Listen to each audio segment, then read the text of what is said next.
다 같이 묵도하심으로 주일 예배를 하나님 앞에 드리겠습니다. 묵도하시겠습니다.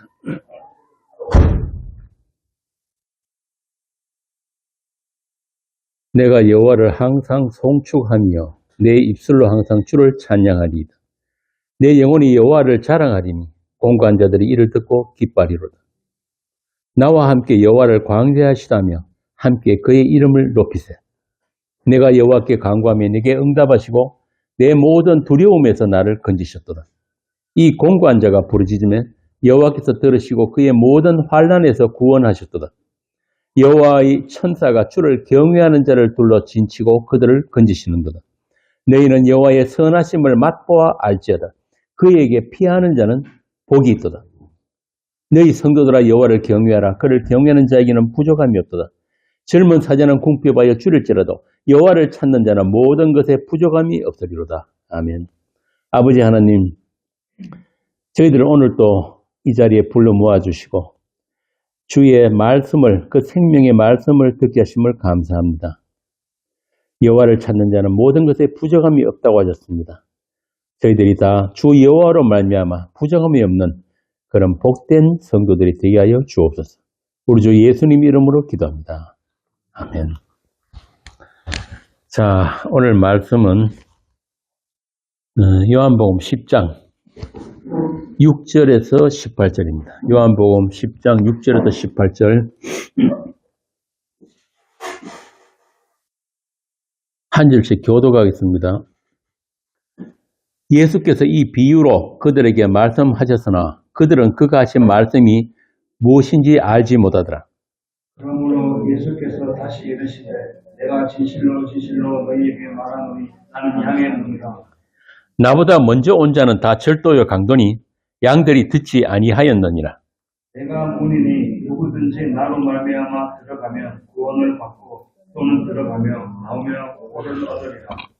도둑이 오는 것은 도둑질하고 죽이고 멸망시키려는 것뿐이요 내가 온 것은 양으로 생명을 얻게 하고 더 풍성히 얻게 하려는 것이라. 나는 선한 목자라. 선한 목자는 양들을 위하여 목숨을 버리거니와. 짝꾼은 목자가 아니요 양도 제 양이 아니라 이리가 오는 것을 보면 양을 버리고 달아나니 이리가 양을 물어가고 또 해치느니라. 달아나는 것은 그가 사꾼이 까닭에 양을 돌보지 아니하니라. 나는 선한 목자라. 나는 내 양을 알고 양도 나를 아는 것이 아버지께서 나를 아시고 내가 아버지를 아는 것 같으니 나는 양을 위하여 목숨을 버리노라. 또 이 우리에 들지 아니한 다른 양들이 내게 있어 내가 인도하여야 할 터이니 그들도 내 음성을 듣고 한 무리가 되어 한 목자에게 있으리라. 내가 내 목숨을 버리는 그것은 내가 다시 얻기 위함이니 이로 말미암아 아버지께서 나를 사랑하시느니라. 함께 읽습니다. 이를 내게서 빼앗는 자가 있는 것이 아니라 내가 스스로 버리노라. 나는 버릴 권세도 있고 다시 얻을 권세도 있으니 이 계명은 내 아버지에게서 받았노라 하시니라. 아멘.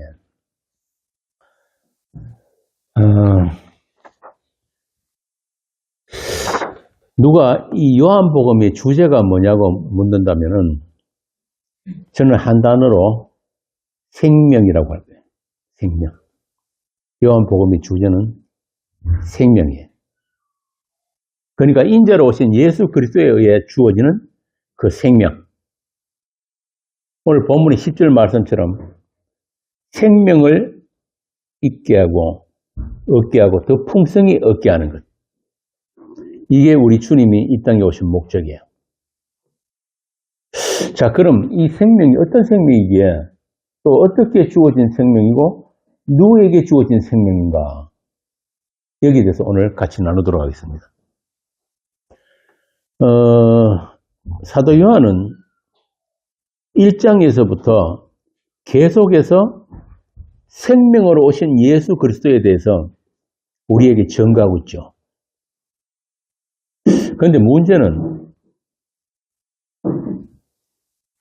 우리가 그 생명을 인식하지 못했다.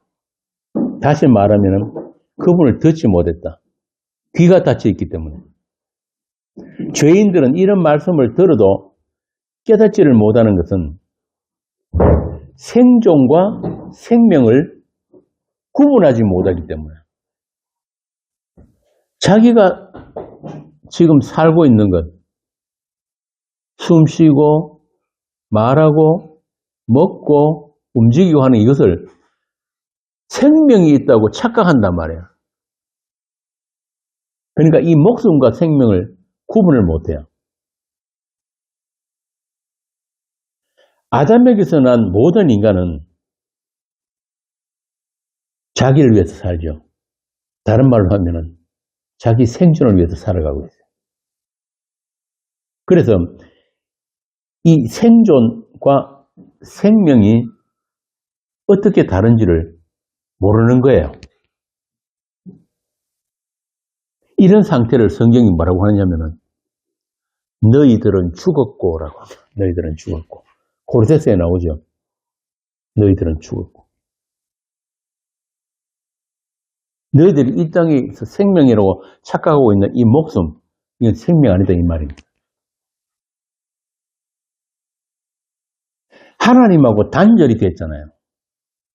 단절이 돼가지고 왜? 하나님이 먹지 말라고 한 선악과 따먹은 그 순간에 하나님과의 관계가 끊어진 거예요. 그때는 그 에덴에는 법이 딱 하나 있었어요. 선악과 먹지 마. 그리고 그 에덴은 전혀 부족한 게 없어요. 아담과 하와가 살기에 전혀 부족한 게 없어요. 고민할 것도 없고 뭐 굳이 애써서 땀 흘려가지고 뭐 일해서 벌어먹고 살 일이 전혀 없는 곳이 에덴이에요. 그런데 그 에덴 동산 한중앙에 뭐가 있었습니까? 선악과 나무가 있었단 말이에요. 그래서 하나님께서 그 선악과만 먹지 마 그랬는데 그 법 하나도 말씀 하나도 못 지켰어요. 첫사람 아담이. 그래서 그걸 따먹는 순간에 그 하나님과의 관계가 끊어져 버린 거예요. 하나님과 불이 됐단 말이에요. 그 불이 된 현상이 뭐냐면은 나 여기 있고 하나님 저기 있네. 하나님과 내가 각각 다른 개체가 되거든요. 그렇게 개체가 다른 분리가 되고 나니까 뭐가 보이냐 하면은 자신의 벌거벗음이 보여버려요. 원래 처음에 보면은 하나님이 그들을 창조하시고 지으셨는데 그들이 벌거벗어서나 부끄러워지 하지 않더라고 나와 있잖아요. 그런데 하나님과 단절되고 나니까 내가 벌거벗은 줄 알게 됩니다. 이 말은 뭐냐면은 두려움이 생긴다. 두려움이. 그렇게 하나님과 단절된 상태에서 에덴에서 쫓겨납니다. 왜? 부정한 자들은, 죄인들은 하나님과 같이 할 수가 없기 때문에. 그렇게 쫓겨났는데, 그렇게 쫓겨난 아담은 아담 안에 두 가지 하나님 약속이 다 들어있어요. 첫 번째가 뭐냐면은, 내가 이것을 먹는 날에는 정령 죽으리라. 죽고 또 죽으리라. 그 약속이 작동되고 있는 아담. 그리고 두 번째는 뭐냐면 그 아담을 하나님께서 뭘 입혀주셨어요? 지가 스스로 해입은 나뭇잎 치마를 벗겨버리고 하나님이 직접 죄 없는 어린 양을 잡은 그 가죽으로 가죽 치마를 입혀서 내보냈단 말이에요. 이게 약속이고 최초의 복음이에요. 이 두 가지를 다 합류하고 담고서 아담이 세상으로 나갔단 말이에요. 이게 인류의 시작이에요. 인류의 시작. 역사의 시작. 그런데 이렇게 하나님과 단절돼서 에덴에서 쫓겨난 아담에게서 난 자들의 상태가 어떤가? 과연 어떻게 하나님 그 약속이 계속 작동되고 있는가 하는 게 창세기 5장이에요. 여기 보면은 아담은 130세에 자기의 모양, 곧 자기의 형상과 같은 아들을 낳아 이름을 셋이라 하였고. 참 재밌죠? 이 아담은 누구의 형상으로 지어졌어요? 하나님의 형상으로 지어졌단 말이에요. 그걸 입으로 딱 처음에 기록을 했는데 5장에 가면 뭐라고 하면은 아담의 형상과 같은 아들을 낳았다 이렇게 되는 거예요. 이게 바로 뭐냐 하면은 하나님과 단절된 인류의 역사란 말이에요. 이게. 그래서 이때부터 시작해가지고 계속해서 하나님의 그 저주, 정령축이라는 저주가 이 아담에게서 난 모든 후손들에게 계속 이어지고 있는 거예요. 어떤 저주입니까? 죽고 또 죽으리라. 창세기 2장 17절에 선악을 알게 하는 나무의 열매는 먹지 말라. 네가 먹는 날에는 반드시 죽으리라 한 그 저주.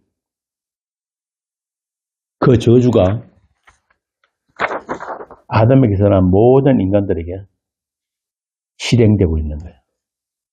그래서 모든 인간들은 다 죽어요. 바꾸어 말하면 죽음 안에서 태어납니다. 죽음 안에서 태어나서 죽음을 향해 가고 있는 거예요. 그래서 창세기 5장에 보면은 하나님이 그 저주가 실행되는 내용들이 아주 길게 기록되어 있어요. 5장 4절에서 32절까지 한번 읽어봅시다. 아담은 셋을 낳은 후 800년을 지내며 자녀들을 낳았으며 그는 930세에 살고 죽었더라. 셋은 105세에 에노스를 낳았고 에노스를 낳은 후 807년을 지내며 자녀들을 낳았으며 그는 912세를 살고 죽었더라. 에노스는 90세에 게난을 낳았고 게난을 낳은 후 815년을 지내며 자녀들을 낳았으며 그는 905세를 살고 죽었더라. 게난은 70세에 마할랄레를 낳았고 마할랄레를 낳은 후 840년을 지내며 자녀들을 낳았으며 그는 910세를 살고 죽었더라. 마할랄레는 65세에 야렛을 낳았고 야렛을 낳은 후 830년을 지내며 자녀를 낳았으며 그는 895세를 살고 죽었더라. 야렛은 162세에 에녹을 낳았고 에녹을 낳은 후 800년을 지내며 자녀들을 낳았으며 그는 962세를 살고 죽었더라. 에녹은 65세에 무두셀라를 낳았고 무두셀라를 낳은 후 300년을 하나님과 동행하며 자녀들을 낳았으며 그는 365세를 살았더라. 에녹이 하나님과 동행하더니 하나님이 그를 데려가심으로 세상에 있지 아니하였더라. 무두셀라는 817세에 라멕을 낳았고 라멕을 낳은 후 782년을 지내며 자녀를 낳았으며 그는 969세를 살고 죽었더라. 라멕은 812세의 아들을 낳고 이름을 노아라 하여 이르되 여호와께서 땅을 저주하심으로 수고롭게 일하는 우리를 이 아들이 아니하리라 하였더라. 라멕은 노아를 낳은 후 595년을 지내며 자녀들을 낳았으며 그는 777세를 살고 죽었더라. 노아는 500세 된 후에 셈과 함과 야벳을 낳았더라. 몇 세가 있겠네. 여기 보면은 몇 살을 살고 죽었더라. 누구는 누구를 낳고 몇 살을 살고 죽었더라가 계속 반복이 되죠. 이게 저주 안에 태어난 인간의 역사예요. 자, 그런데 여기 유독 365년밖에 살지 못한 에녹에게 뭐가 없습니까, 지금? 죽었더라가 없어요. 죽었더라가. 그러니까 이 창세기 이 기자가 한 사람이 일부러 이 에녹을 가리키면서 이걸 기록을 한 거예요. 대신 죽었더라 대신 뭐가 기록됩니까? 에녹이 하나님과 동행하더니 하나님이 그를 데려가심으로 세상에 있지 아니하였더라. 재밌죠? 이 말씀을 히브리서 기자는 이렇게 해석을 합니다. 믿음으로 에녹은 죽음을 보지 않고 옮겨졌으니 하나님이 그를 옮기심으로 다시 보이지 아니하였느냐. 그는 옮겨지기 전에 하나님을 기쁘시게 하는 자라는 증거를 받았느니라. 이 에녹은 다른 사람들과 다른 게 뭐냐면은 하나님이 동행하셨다. 그런데 하나님이 동행하시니까 어떤 일이 일어났나? 하나님이 그를 옮기심으로 세상에 있지 않더라. 하나님이 옮기셨어요. 어디로? 어디로 옮겼었다는 거예요? 응? 응? 이거 알아맞히면 오늘 내가 맛있는 거 사. 어디로 옮겼어요? 희야가 눈이 번쩍 뜨. 하나님 안으로 옮겼다는 말이, 이 말이. 하나님과 단절된 그 아담이 이제 하나님이 동행하심으로 해가지고 하나님 안으로 옮겨졌어요. 그걸 다른 말로 말하냐면 세상에 보이지 않더라. 아, 참 이 성경이 참 대단한, 정말 이 영적인 어떤 세계를 기록을 해놓은 거기 때문에 세상 사람들은 이런 말씀을 안에서 그분을 발견할 수가 없는 거예요. 하나님이 옮기셨는데 동행하시다가 어느 날 에녹을 자기 안으로 데리고 들어가 버리신 거예요. 이게 다른 말로 하면은 하나님의 형상이 완성된 에녹이란 말이에요. 그러면 에녹이 하나님과 365년 동안 동행한 그 세월은 뭐라는 거예요? 에녹으로 하여금 자기를 지으신 그 하나님이 누구신가? 이걸 가르치는 세월. 다른 말로 하면 에녹으로 하여금 하나님의 이름을 배우게 하는 세월.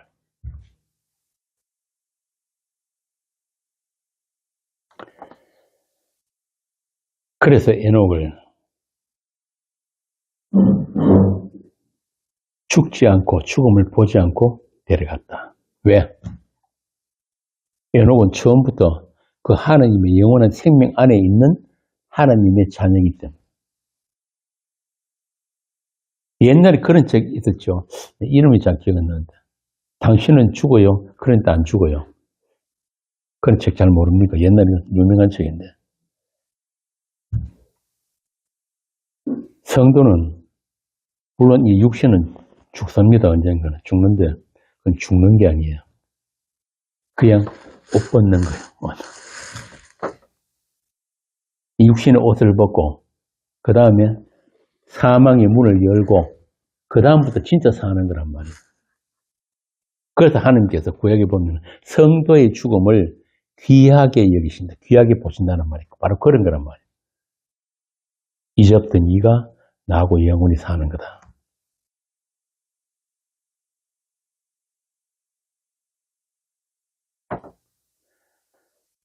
그래서 에녹이 죽음을 보지 않았다는 말이 그냥 뭐 이렇게 이대로 그냥 하늘로 승천해 버렸다는 그런 뜻이 아니란 말이에요.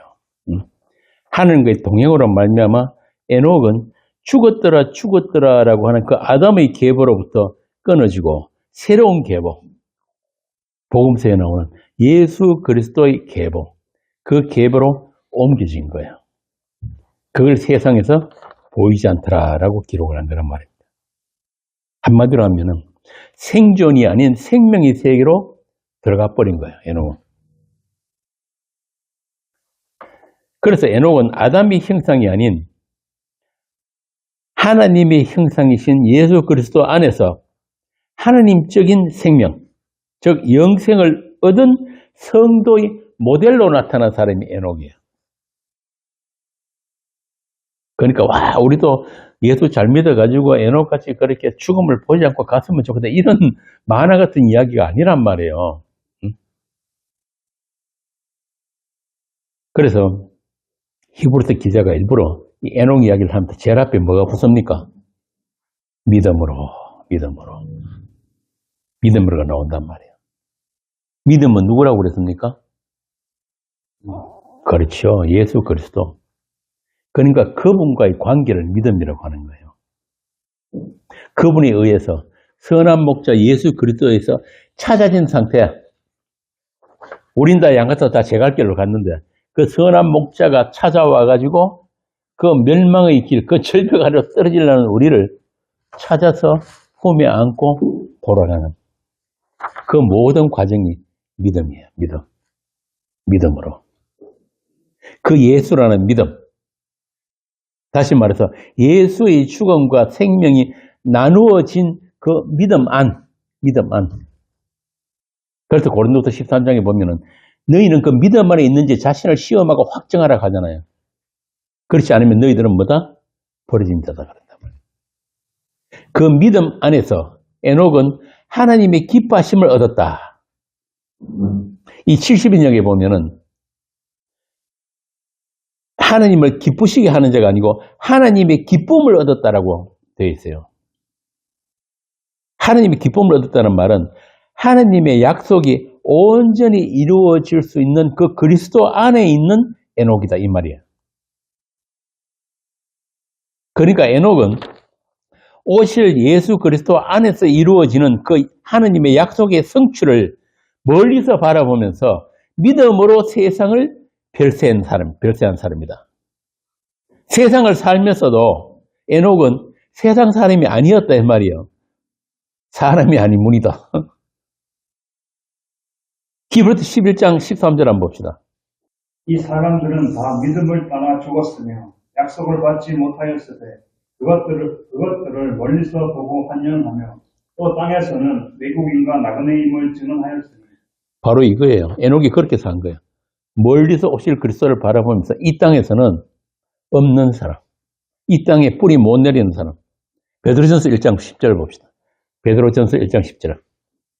이 구원에 대하여는 너희에게 이 말 은혜를 예언하던 선지자들이 연구하고 부지런히 살펴서 그 다음 자기 속에 계신 그리스도의 영이 그 받으실 고난과 후에 받으실 영광을 미리 증언하여 누구를 또는 어떠한 때를 지시하시는지 상고하니라. 그러니까 구약의 사람들도 성도들도 뭐가 임했다고? 그리스도 영이 임한 자들이야. 그러니까 뭐 구약 사람들은 뭐 율법 지키 제사 지내가 구원받고 있다 소리가 아니고 전부 다 예수 믿고 하늘 나라가 하나님 안으로 들어간 에녹들이란 말이에요. 오늘날로 말하면 그리스도의 영이 임한 성령이 임한 여러분들이 그 에녹인 거예요. 예수 그리스도의 영이 임함으로 해서 모든 성도들은 생존이 아닌 생명의 세계로 이미 옮겨진 사람들입니다. 빌립보서에 나오잖아요. 우리의 시민권은 하늘에 있다. 이 땅에 살면서 이미 하나님과 동행하고 있는 사람들이 성도들이에요. 그리고 때가 되면은 다들 하나님 안으로 사라질 사람들이에요. 그러니까 노후 걱정하지 마세요. 사후 준비가 다 끝나 있는데 무슨 노후 걱정을 합니까? 응? 이미 영원한 생명 안에 있기 때문에 여러분 죽어도 안 죽습니다. 그것을 히브리서에서 에녹은 죽음을 보지 않고 옮겨졌다고 한 거예요. 이렇게 생명을 얻은 자들만 생존과 생명의 차이를 알고 또 이 땅에서부터 생명, 곧 예수 그리스도와 연합된 그 생명을 살고 있는 거란 말입니다. 그것을 다른 말로 바꾸면 복음을 살고 있다. 십자가를 살고 있다. 물론 그 복음을 산다는 말 안에는 하나님의 심판을 같이 살고 있다는 그게 다 포함이 되어 있어요. 복음에는 하나님의 구원과 심판이 항상 같이 들어있단 말이에요. 심판 없는 구원은 없습니다. 여러분들은 이 죄의 몸을 입고 있기 때문에 항상 우리 안에서부터 그 죄, 그 심판, 그것과 이 충돌이 날마다 일어나고 있는 거예요. 그래서 바울은 그걸 뭐라고 이야기했냐면은 우리 산자가 예수를 위하여 죽음에 넘겨오는 것은 우리 죽을 육체에도 예수의 생명이 나타나게 하려 합니다.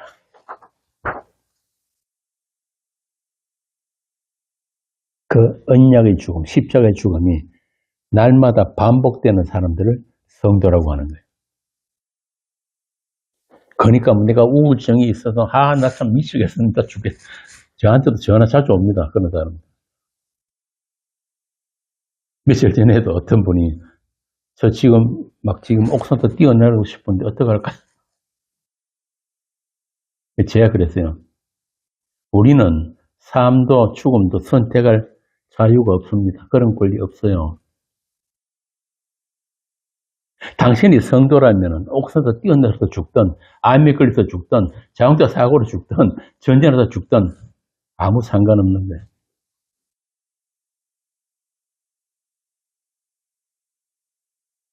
그러니까 이게 생명의 세계란 말이에요. 그런데 우리는 이 세상에서 태어나서 이 세상밖에 모르고 살다 보니까 이 목숨밖에 모른단 말이에요. 그래서 나 자신 밖에서, 내 밖에서 볼 수 있는 사람들이 성도예요. 그걸 가지고 성경이 뭐라냐면, 너희는 이 마음을 품어라. 그리스도의 마음이라고. 성도는 내 지금 이렇게 펄쩍펄쩍 뛰는 이 심장 말고 예수 그리스도의 심장을 가진 사람들이에요. 지난 시간에 이야기했죠. 성경은 심장과 마음이 같은 단어예요. 다른 생명이 있단 말이에요. 그래서 여러분들 밤에 잘 동안에 그렇게 정신없이 주무시는 동안에도 이 심장은 뜁니까 안 뜁니까? 뛰잖아요. 내가 심장 이거 관리하고 있는 거 아니단 말이야.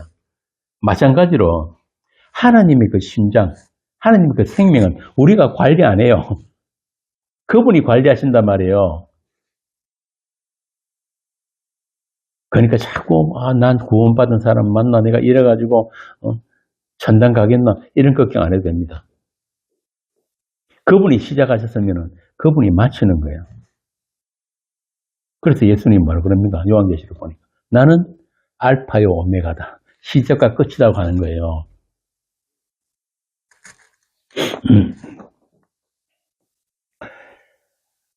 이렇게 생명의 주, 그 생명의 말씀을 살아내는 사람들이 에녹과 같은 성도들입니다. 그래서 남들 800년, 900년 살 동안에 에녹은 몇 년 살았다 그럽니까? 365년밖에 못 산 거예요. 누가 이 땅에서 장수하는 걸 복이라고 그럽니까? 하여튼 이 종교 사기꾼들 때문에 사람들 다 변호하는데 영생을 사는 성도는 이 땅에서부터 영생을 사는 성도는 속히 별세하는 게 복이에요. 그래서 에녹을 365년밖에 못 살고 갔다고 일부러 적어 놓은 거란 말이에요. 그 365년 동안 에녹은 날마다 약속의 죽음과 부활을 살아낸 거예요. 이게 복음을 산 성도란 말이에요. 신약의 사도는 그 죽음과 부활에 대해서 이렇게 이야기합니다. 고린도전서 15장 31절. 이 고린도서 15장은 부활의 장이죠. 그죠? 부활에 대해서 바울이 설명한 부분인데 15장 31절 한번 읽어보세요. 형제들아, 내가 그리스도 예수 우리 주 안에서 가진 바 너희에 대한 나의 자랑을 두고 단언하노니 나는 날마다 죽노라. 바울이 뭐라 그럽니까? 나는 날마다 죽는다. 그런데 거기 지 자랑이래요. 고린도서 4장, 후서 4장 11절부터 12절 봅시다.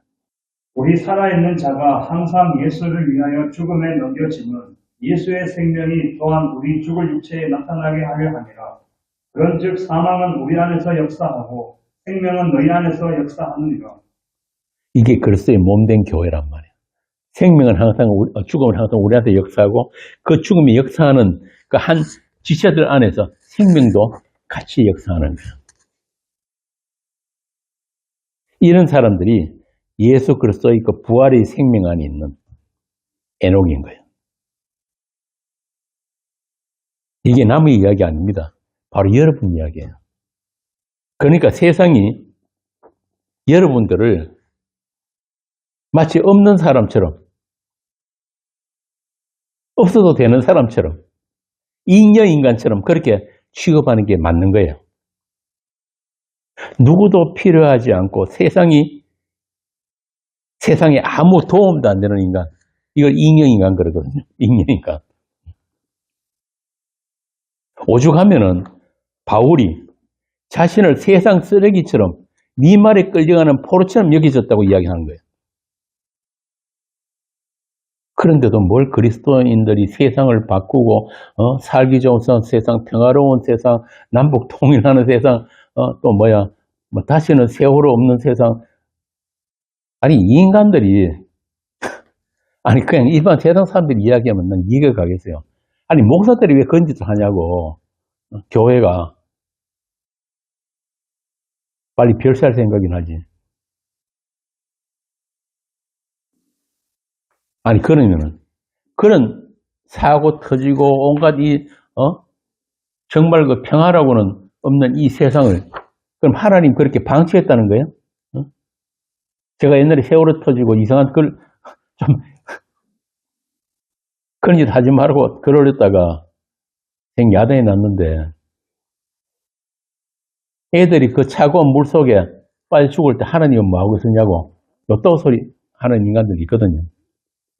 옛날에 그 유대인들 2차 대전 때 그 가스실에서 전부 다 죽어갈 때 하나님 당신은 뭐 했습니까? 그 유대교 랍비들이 그랬단 말이에요.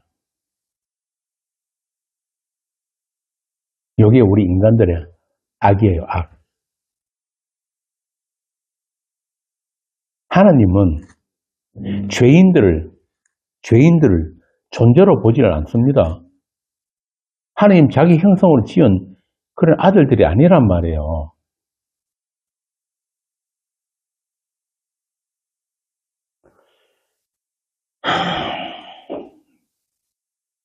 이렇게 하나님과 동행하는 자들,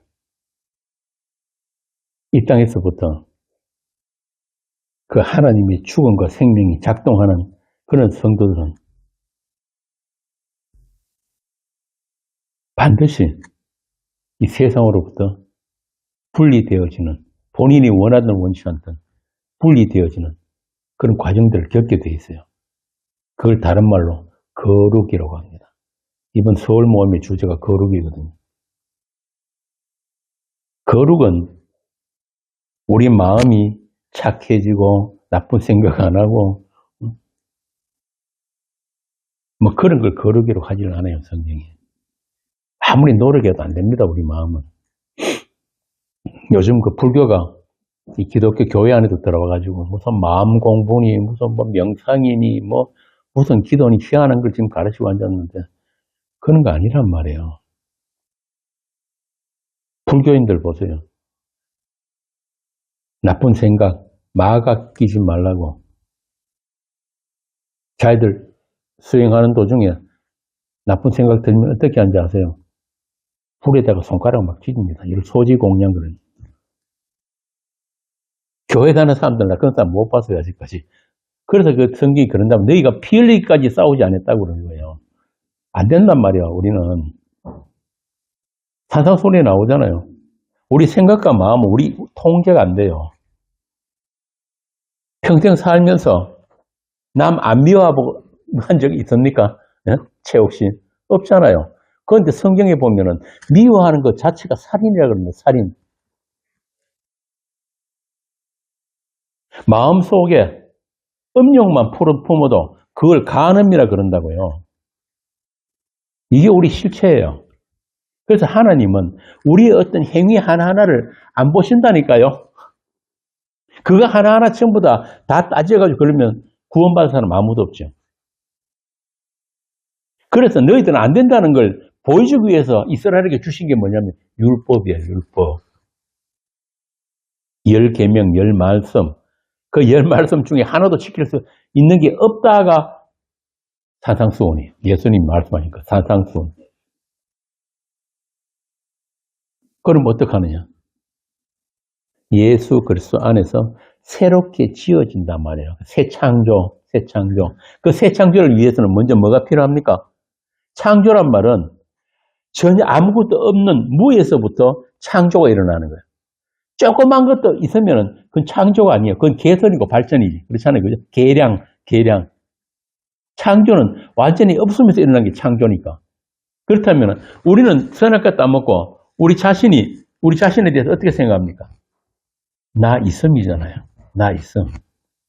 모든 생각과 사고와 행동이 전부 다 나 있음에서 시작된단 말이에요.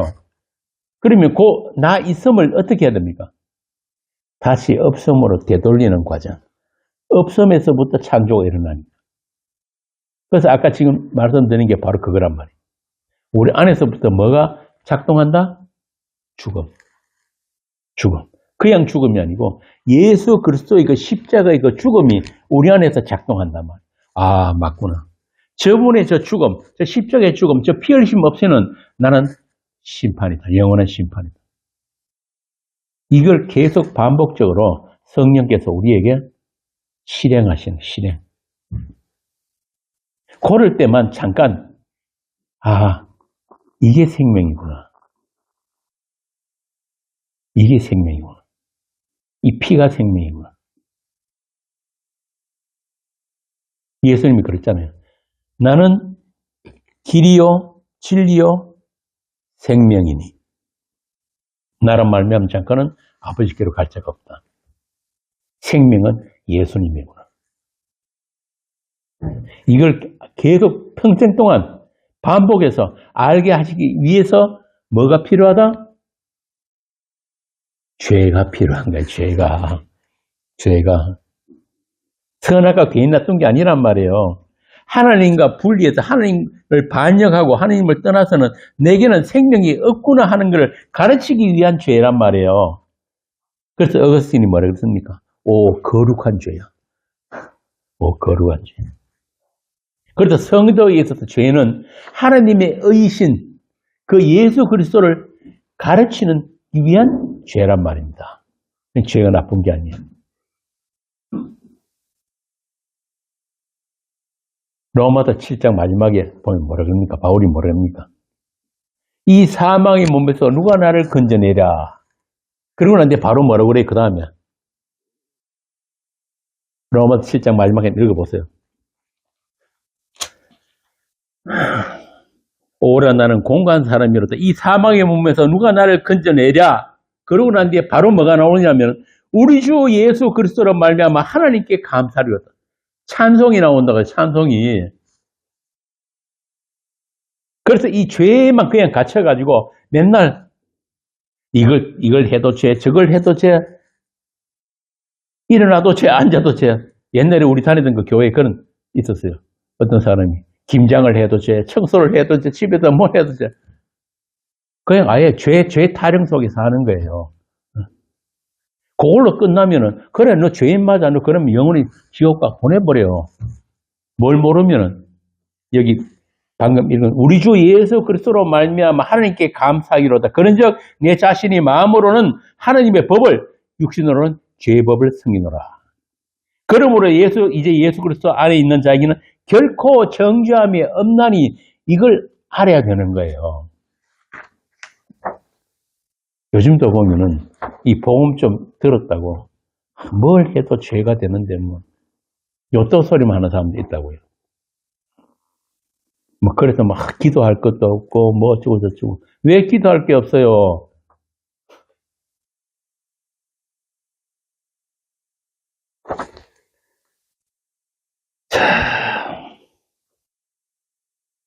그래서 이 생명 안에 있는 자들은, 이 성도들은 이 세상 속에서는 본인이 별세하기 싫어도 날마다 별세의 삶을 살 수밖에 없는 세상이 우리를 알아서 밀어내준다니까. 세상이. 나는 이 땅에 깊이 뿌리 내리고 튼튼하게 뿌리 내려가지고 내 자자손손 행복하게 잘 살고 싶은데 그게 안 돼요. 왜? 우리 시민권 어디 있다? 하늘에 있기 때문에. 주께서 우리를 따라다니면서 뿌리를 내릴만 하면은 또 밑둥부터 잘라버려. 또 뿌리 내리면 밑둥부터 잘라버리고. 그걸 가지고 뭐냐면 너희들은 이 땅에서 이방인과 나그네로 살게 된다. 왜? 핏부림을 얻었기 때문에. 이 베드로전서 1장이란 말이에요.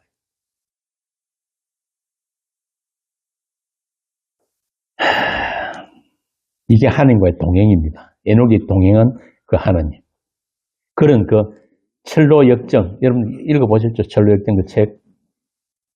그 모든 길에는 우리 주님이 피가 깔려있어요. 피가 뿌려져 있어요. 그 피가 아니면 우리는 이 땅에 영원히 갇힐 수밖에 없는, 이 땅에 갇힐 수밖에 없는 죄인이란 것을 보여주시는 게 하나님과의 동행이란 말입니다. 그래서 성도의 인생은 끊임없이 죄인 중에 괴수로 폭로되는 인생이에요. 그런 죄인 위에 피로 덮으신 그 용서와 그 긍휼이 바로 우리의 의고 구원이고 거룩이란 것을 인생 끝날까지 고백하고 예수님의 그 십자가 그 은혜와 사랑을 찬송하면서 돌아가는 게 성도의 인생이에요. 이게 그 로마 감옥에서 바울이 마지막까지 찬송했던 그 하나님이란 말이에요. 그 하나님의 긍휼. 로마서 7장 22절에서 25절 한번 봅시다. 그러므로 내가 한 법을 깨달았으니 곧 선을 행하기 원하는 나에게 악이 함께 있는 것이로다. 내 속 사람으로는 하나님의 법을 즐거워하되 내 지체 속에서 한 다른 법이 내 마음의 법과 싸워 내 지체 속에 있는 죄의 법으로 나를 사로잡는 것을 보는도다.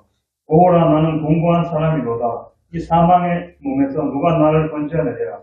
우리 주 예수 그리스도로 말미암아 하나님께 감사하리로다. 그런즉 내 자신이 마음으로는 하나님의 법을 육신으로는 죄의 법을 섬기노라. 그냥 이 육신의 법대로, 육신의 법이라는 건 뭐냐면은 내가 스스로 선악을 판단해서 나에게 좋은 것은 선으로 취하고 안 좋은 건 악으로 버리는 거예요. 여기 육신의 법이에요. 그걸 하기 위해서 종교도 자꾸 온갖 거 다 하는 거예요. 그렇게 살면은 참 행복합니다. 내가 노력한 만큼, 열심히 한 만큼 그 결과물을 내가 가질 수 있기 때문에. 그런데 성도는 그게 안 되는 게 뭐냐면 우리 안에 무슨 법이 있다고? 다른 법이 하나 있는 거예요. 하나님이라는 다른 법, 예수라는 다른 법이 있어가지고 늘 내 속에다 충돌하고 있단 말이에요. 그래서 우리를 어디로 끌고 갑니까? 죽음으로. 없음의 자리로, 처음 자리로 우리를 데리고 가는 거예요. 그래서 아까 말씀드린 대로 로마 그 감옥에서 전제로 부어지고 떠날 시각이 가까운 그 로마 감옥에서 바울이 마지막으로 쓴 편지가 디모데전후서거든요. 한번 보고 가자. 디모데전서 1장 15절에서 16절. 보다 모든 사람이 받을 만한 이 말이요. 그리스도 예수께서 죄인을 구원하시려고 세상에 임하셨다 하였도다. 죄인 중에 내가 괴수니라. 그러나 내가 긍휼을 입은 까닭은 예수 그리스도께서 내게 먼저 일체 오래 참으심을 보이사 후에 주를 믿어 영생 얻는 자들에게 본이 되게 하려 하심이라. 구원이 뭐라고요? 긍휼. 불쌍히 여기심. 이게 구원이에요. 우리 어떤 열심도 아니고 율법 행위도 아니고 종교도 아니고 이 바울만큼 진짜 주를 위해서 열심히 산 사람 없잖아요. 옛날에 예수님을 몰았을 때만 해도 바울이 뭐냐면 그때는 내가 율법의 의로는 흠이 없다는 진짜 바리새인 중에 바리새인이단 말이에요. 그런데 마지막 가서 결국 이 바울이 뭐라고 고백을 합니까? 하나님의 긍휼 아니면 나는 아무것도 아니야. 나 같은 죄인의 개수를 하나님이 구원하신 것은 앞으로 오고 오는 모든 세대의 구원은 긍휼밖에 없다. 불쌍히 여기신다. 요거 가르치려고 나 같은 죄인 구원했어. 지금 마지막에 지금 이야기하고 있단 말이에요. 그런데 우리 인간들이 제일 싫어하는 게 뭔지 아세요? 제일 싫어하는 말. 내가 거지냐. 긍휼이란 말은 불쌍히 여김을 받는 거잖아요. 옛날에 제가 그 이야기 자주 했었는데 우리 인간이 제일 싫어하는 게 뭐냐면 불쌍히 여김 받는 거예요. 어떻게 해서든지 내가 구원, 내 구원까지도 조그만 근거라도 내한테서 찾고 싶어 하는 거야. 얘네들이 어떤 거지가 지하도에서 그릇 하나 놓고 이래 엎드려 있는 사람들 많잖아요. 누가 탁 지나가면서 뭘 하나 딱 던져주고 하는데 분명히 뭘 던져줬는데 소리가 안 나는 거야. 보통 동전 던지가 하잖아요. 뚝 보니까 이게 뭐야? 100만 원짜리 수표가 하나 딱 떠요. 이 거지가 밤새 고민을 한 거예요. 어떻게 이런 일이 있을 수 있지? 그 다음날 거지가 내린 결론이 뭔지 아세요? 내가 오늘 아침에 이 그릇을 깨끗하게 닦고 나갔더니만 이렇게 좋은 일이 생기는 거예요. 요게 죄, 요게 인간이에요. 은혜 그대로, 긍휼을 긍휼대로 못 받아들인단 말이에요, 인간은.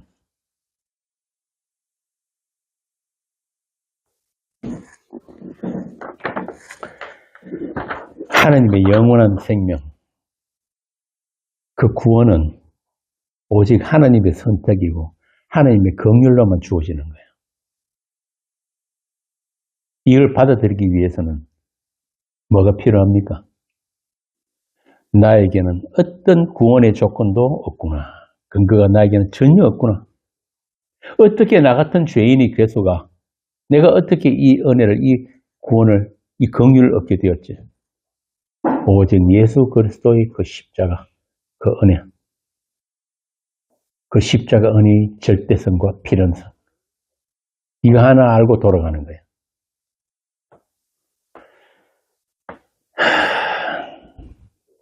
하나님의 품에 감추어진 그 생명을 얻은 자, 하나님의 그 긍휼과 그 사랑을 위한 죄인됨, 이걸 아는 자들만 찬송을 할 수 있는 거예요. 찬송. 그래서 찬송은 이 땅에 없는 거예요. 찬송은 하늘에 있는, 하늘로 주어지는 게 찬송이란 말이에요. 이렇게 하나님께서 창세전에 택하시고 부르신 자들은 반드시 때가 되면은 생명의 주, 믿음의 주, 그 예수에 대해, 그 예수에 의해서 눈이 열리고 그분과의 동행의 삶을 살게 된다. 오늘 본문처럼 생명을 얻고 더 풍성히 얻게 되는 그분의 부르심. 양은 그의 음성을 듣나니 그가 자기 양의 이름을 각각 불러 인도하여 내느니라. 하나님은 창세전부터 이미 우리 이름을 아신단 말이에요. 이렇게 목자의 양은 영원전부터 그분이 이름을 주신 그분의 양입니다. 그분이 목숨을 버린, 그분이 핏부림을 얻은 거룩한 소유로서 그의 신부요 한몸된 교회인 것입니다. 우리의 행위나 우리의 열심, 우리의 자격이나 조건과 상관없이 오직 그분의 선택과 그분의 사랑만으로 이섬이 된, 존재가 된 그런 여러분이에요. 그래서 하나님은 이 세상에 수십억의 인구가 있어도, 아니 지금까지, 아담부터 지금까지 뭐 어마어마한 숫자의 사람들이 나타났다가 사라졌을 거 아니에요. 그런데 하나님은 자기가 이름을 주신 그들만 존재로 보신단 말이에요.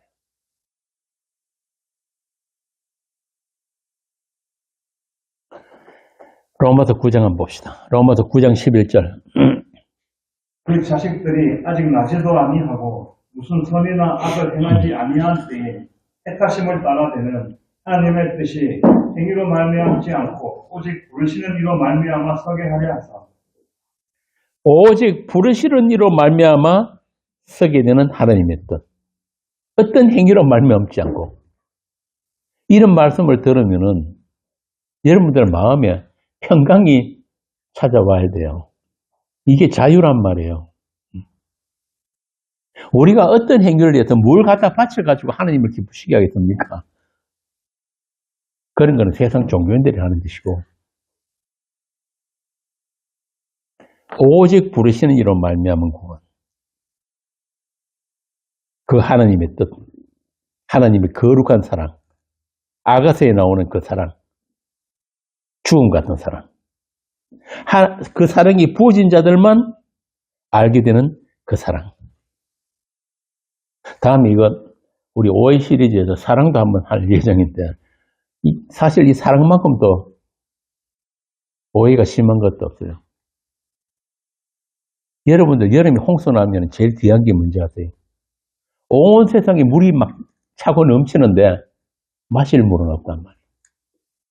온 세상에 지금 뭐 TV를 틀든지 뭐 음악을 틀든지 전부 다 차고 넘치는 게 뭐예요? 사랑 이야기잖아요. 그런데 진짜 사랑은 없는 거예요. 그럼 성경이 말하는 사랑은 뭐냐? 요한 1서 4장 7절에서 13절. 4장 7절에서 13절. 사랑하는 자들아, 우리가 서로 사랑하자. 사랑은 하나님께 속한 것이니 사랑하는 자마다 하나님으로부터 나서 하나님을 알고 사랑하지 아니하는 자는 하나님을 알지 못하나니 이는 하나님은 사랑이심이라. 하나님의 사랑이 우리에게 이렇게 나타난 바 되었으니 하나님이 자기의 독생자를 세상에 보내심은 그로 말미암아 우리를 살리려 하심이라. 사랑은 여기 있으니 우리가 하나님을 사랑한 것이 아니요 하나님이 우리를 사랑하사 우리 죄를 속하기 위하여 한몫 제물로 그 아들을 보내셨습니다. 여기까지. 하나님이 그 사랑이 먼저 부어지지 않으면 우리는 사랑이 뭔지도 몰라요. 자꾸 우리는 우리 속에서 자연스럽게 솟아나는 정욕, 탐욕, 소유욕 이런 거를 사랑으로 착각하고 사는 거예요. 그런데 하나님의 사랑이 부어지면 어떤 변화가 있느냐? 아, 내가 하나님을 사랑한 게 아니었구나.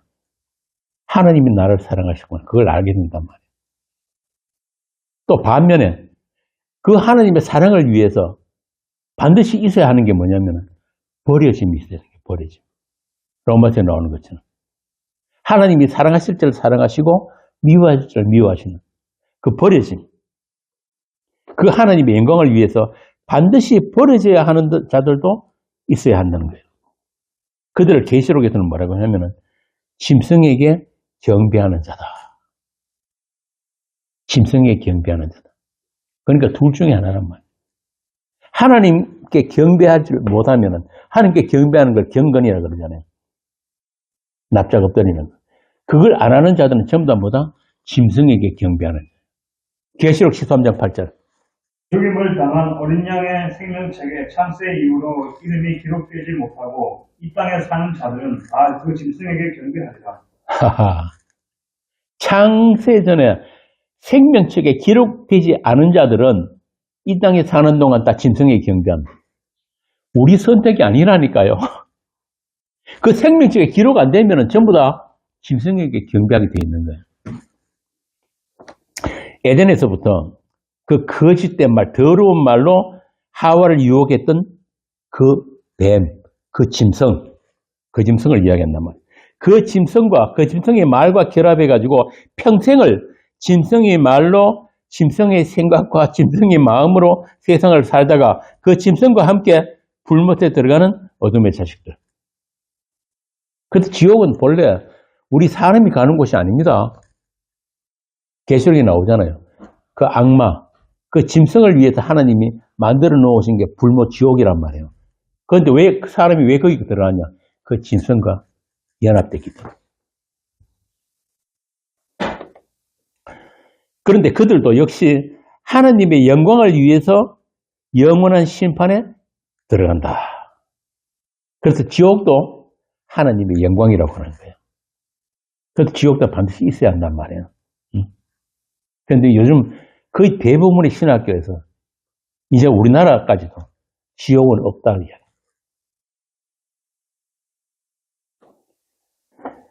그들을 가지고 뭐라고 하냐면은 계시록에서 깨구리 같은 더러운 영이라고 합니다. 계속 16장에 보면 나오죠. 또 내가 보면 깨구리 같은 새 더러운 영이 용의 입과 짐승의 입과 거짓 선지자의 입에서 나오니 그들은 귀신의 영이다.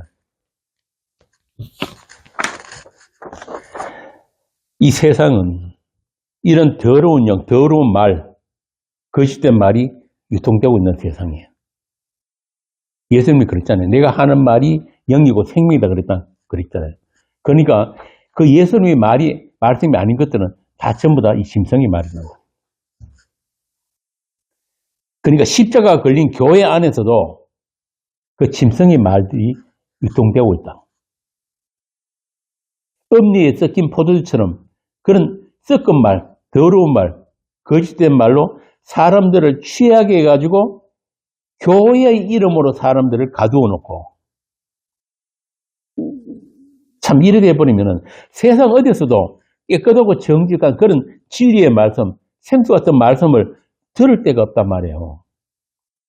이게 세상 신의 본능이에요. 그러나 우리에게는 우리의 이름을 아시고 부르시는 그 목자의 음성이 들려지고 그 목자에 의해서 세상 밖으로 나가는 그 동행, 그 인도함이 있기 때문에 이렇게 세상 속에서도 세상과 섞이지 않는, 세상에 속하지 않는 이런 자리가 우리에게 주어진 거예요. 그러니까 말씀의 사건으로서 발생되어지는 교회.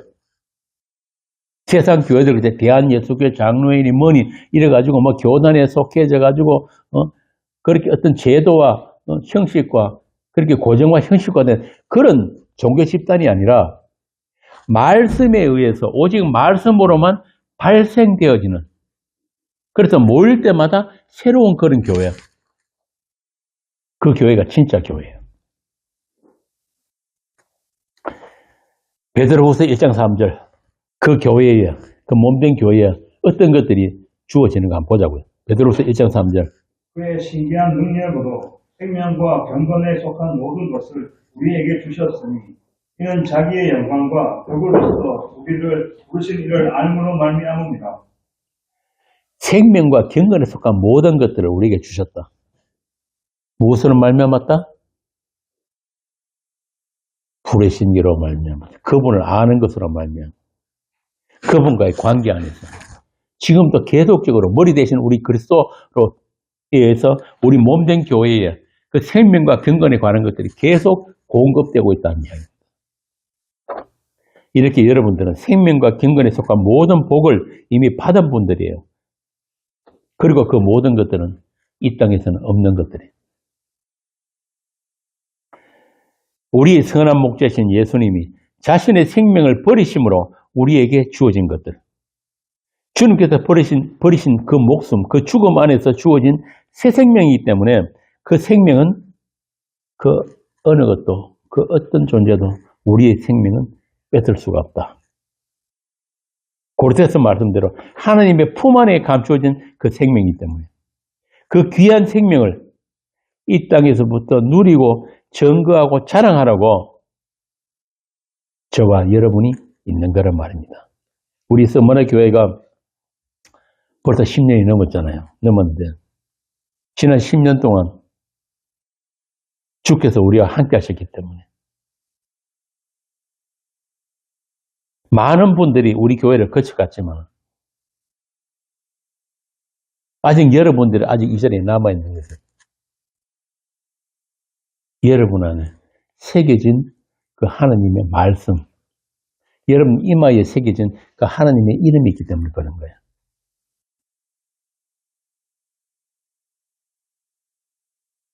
뭘 보려고, 무엇을 얻으려고 이 보잘것없는 이 교회에 여러분들이 오셨는지는 모르겠지만 저는 이곳에 오신 그 분들, 이곳을 거쳐간 분들, 그분들 주께서 저에게 주신 은혜대로 그 말씀대로 그 복음으로 여러분들을 섬겼습니다. 어떻게 했든지 세상 것들 썩지 않고 십자가 은혜, 그 생명의 말씀만 전하려고 노력을 했어요.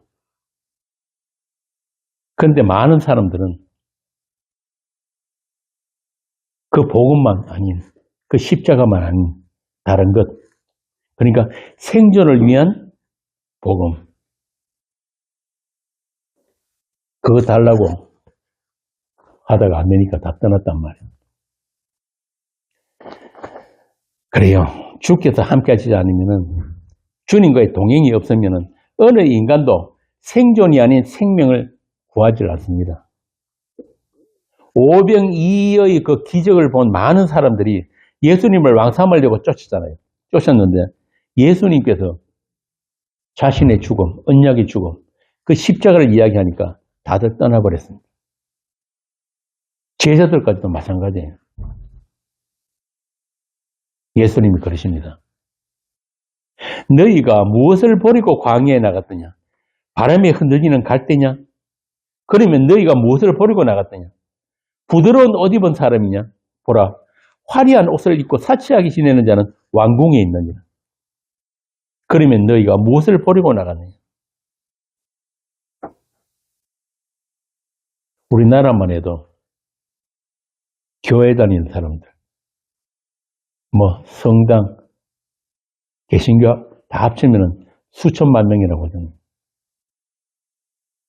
그들이 무엇을 구하려고 무엇을 버리고 교회에 나왔을까요?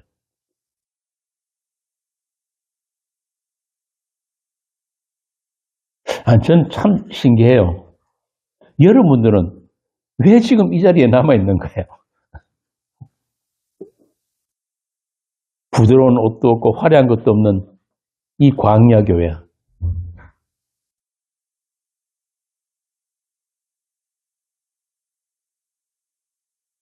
하나밖에 없단 말이에요. 우리 교회가 세상 교회 다른 것은 하나밖에 없어요. 생명. 아까 강론 처음에 제가 말씀드린 그 생명이란 말이에요. 생명. 생명의 눈이 열린 사람이다. 주님이 피로 사신 여러분에게 새겨져 있는 그 하나님의 이름. 그 하나님의 이름이 있는 자들만 교회라고 하는 거예요. 계시록 14장 1절. 교회란 무엇인가? 또 내가 보니 보라 어린 양이 시온산에 섰고 그와 함께 14만 4천이 서 있는데 그들의 이마에는 어린 양의 이름과 그 아버지의 이름을 쓴 것이 있더라. 14만 4천. 그 거룩한 교회. 이미 묵시안에 완성되어 있는 그 교회. 그 교회에게는 뭐가 있다고요? 어린 양의 이름과 아버지의 이름이 있단 말이에요. 이 어둠의 세상 속에서 빛으로 오신 예수, 생명길로 오신 그분을 증거하라고 주께서 저와 여러분들에게 그 이름을 새겨놓으신 거예요. 그리고 여러분들은 이 세상을 그분과 동행하면서 이 척박한 광야를 통과하면서 영원한 우리 집에 도착하는 그날까지 한 사람도 잃어버리지 않고 주께서 거룩한 아들들로, 흠이 없는 아들들로 완성을 하실 거예요. 그러니까 그 하나님의 열심을 믿으시기 바랍니다. 나를 보지 말고 나로부터 믿음이 주요 온전까지는 그 예수를 바라보는 그 믿음 안에서 자유와 평강을 누리시기 바랍니다. 때로는 사망의 골짜기에서 목자의 지팡이가 되어주시기도 하고 때로는 원수의 목전에서 우리에게 사항을 베풀기도 하실 것입니다. 그렇게 우리의 영혼을 소생시키시며 자기 이름을 위해 우리에게 생겨놓으신 그 자기 이름을 위해 의의 길로 인도하시는 그분이 우리의 선한 목자이십니다. 여러분이 이마에 새겨져 있는 그 이름. 우리 평생에 선하심과 인자하심으로 동행하시며 보살피시며 섬기시며 사랑하시되 끝까지 사랑하시는 그 예수, 그 선한 목자, 우리의 친구, 우리 신랑, 우리 아버지, 우리 하나님, 예수 그리스도입니다. 그분만 사랑하고 그분이 십자가만 자랑하는 그분만으로 부정함이 없는 그런 서머나 교회가 되기를 빕니다. 시편 23편 함께 읽고 강론을 마치겠습니다. 시편 23편입니다. 찾았으면 함께 읽겠습니다. 여호와는 나의 목자시니 내게 부족함이 없으리로다. 그가 나를 푸른 풀밭에 누이시며 쉴 만한 물가로 인도하시는도다. 내 영혼을 소생시키시고 자기 이름을 위하여 의의 길로 인도하시는도다. 내가 사망의 엄청한 골짜기로 다닐지라도 해를 두려워하지 않을 것은 주께서 나와 함께 하심이라. 주의 지팡이가 막대기가 나를 안위하시나이다. 주께서 내 원수의 목전에서 내게 상을 차려주시고 기름을 내 머리에 부으셨으니 내 잔이 넘치나이다. 내 평생의 선하심과 인자하심이 반드시 나를 따르니 내가 여호와의 집에 영원히 살리로다. 기도하겠습니다. 우리 주님의 끝없는 사랑을 찬송합니다. 우리는 늘 약하고 부족하지만 주님의 그 사랑이, 그 용서가 우리를 끝까지 붙들고 계시므로 그것이 우리의 평강인 줄 압니다. 그 은혜의 왕노릇, 그 죽음 같은 사랑을 이 땅에서부터 잘 배우고 잘 누릴 수 있는 그런 저희들이 되게 하여 주옵소서. 그 사랑의 아들인 나라에서 영원토록 그 새 노래가 불러질 그 새 노래가 이 자리에서도 울려 퍼지는 그런 교회가 되게 하여 주옵소서. 주 예수 그리스도의 이름으로 기도합니다. 아멘.